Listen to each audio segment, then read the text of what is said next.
In the secluded woods of Vermont's northeast kingdom, where the trees grow close and the fog clings to the hills like breath on a windowpane, there stands a crumbling relic known as the Cold Hollow Inn. It's been shuttered for decades, a weather-worn skeleton of its former self, with broken windows and ivy that wraps around it like veins. Locals speak of it only in hushed tones, if they speak of it at all. The story begins with Mia Gallagher, a Boston journalist and podcast host with a growing following for her show Vanished Voices.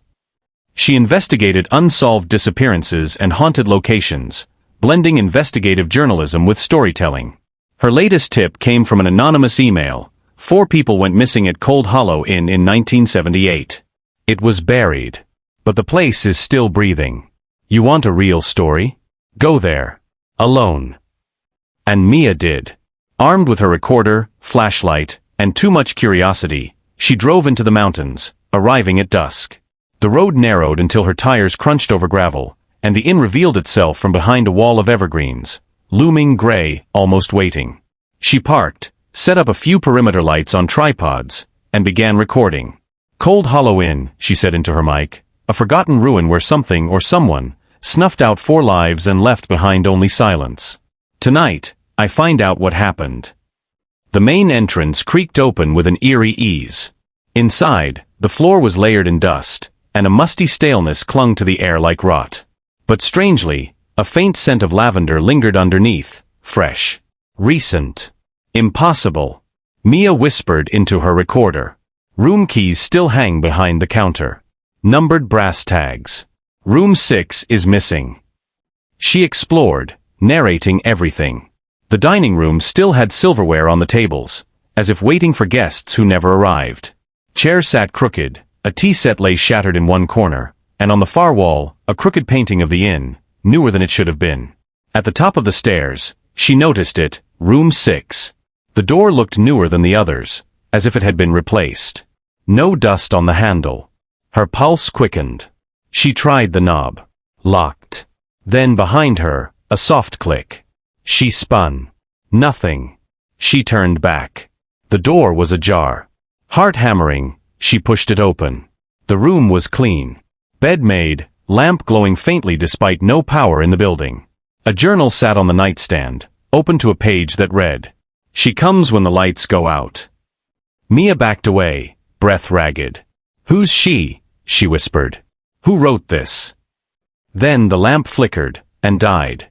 A low creaking groan echoed behind her. She turned, shining her flashlight. The hallway was empty. But now, there were footprints in the dust.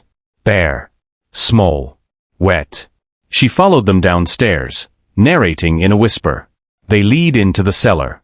God, of course they do." The cellar door was ajar. It groaned louder as she pulled it open. Stale, wet air wafted up. She stepped down, each creak of the stairs louder than the last. The basement was packed with old crates, rusty tools, and a child's tricycle. And then, music. Faint. A lullaby. "Hush, little baby, don't say a word." It came from the far corner. She moved toward it, trembling. The air grew colder with every step. Her flashlight began to flicker. The music stopped. Then a whisper, not her own, on her recorder.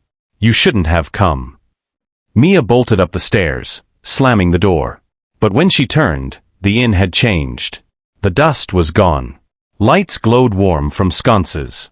Music played from a gramophone. Voices and laughter echoed through the halls. She stood in the middle of the lobby, paralyzed. Guests bustled past in 1970s clothing. A woman in a green dress turned and smiled at her. "You're late for dinner." Mia backed into the dining room. It was full. Couples laughed. Servers weaved between tables. Then she saw them, the 4 missing guests. She'd memorized their faces from news clippings. One of them, a man named Richard Lowry, locked eyes with her. His smile dropped. He mouthed, "Get out." The dining room lights flickered violently. The illusion shattered like glass. The guests disappeared. Mia stood in a cold, dark room again, alone. Except she wasn't. Footsteps, slow, deliberate, descended the stairs. She turned, shining her flashlight. It caught a woman halfway down. Pale. Dressed in old-fashioned black. Hollow eyes. Head tilted too far to the side. Mia couldn't move. Couldn't breathe. The woman opened her mouth. From it came a chorus of voices. We warned you. She doesn't want you to leave. Mia dropped the flashlight. Darkness swallowed everything. 3 days later, Mia's car was found, battery drained. Her equipment lay on the front seat, recorder still running. The last entry.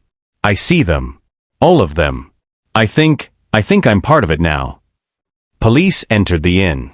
Found no one. But room 6 was clean. The bed made. A lavender scent hung in the air. And next to the lamp on the nightstand, a new page in the journal.